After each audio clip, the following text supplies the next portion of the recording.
చంద్రశేఖరాష్టకాన్ని ప్రతిరోజు ఇంట్లో ఎక్కడ చదువుతారో అక్కడ పిల్లలకి రక్షాకవచం ఏర్పడుతుంది, పిల్లల మీదకి ప్రమాదాలు పొంచి రావు. అందుకే మార్కండేయుడు నన్ను రక్షించమని అడగలేదు, నేను శివుడి పాదములు పట్టుకుని ఉండగా నువ్వు నన్ను ఏం చేస్తావని అడిగాడు.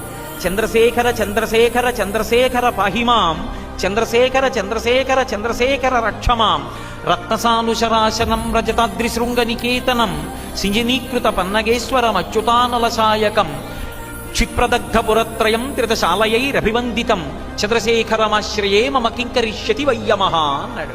చంద్రశేఖరమాశ్రయే, నేను చంద్రశేఖరుణ్ణి ఆశ్రయించి ఉన్నాను, ఆశ్రయించి ఉండగా చంద్రశేఖరమాశ్రయే మమ కింకరిష్యతి వయ్యమః, యమకింకరులు యముడు నన్నించేస్తారని అడిగాడు. అడిగితే యమధర్మరాజు గారు పాశం తీసి మార్కండేయుడి మెడ మీదకి వేశాడు. మార్కండేయుడు గబగబా వెళ్లి శివలింగాన్ని కౌగిలించుకున్నాడు.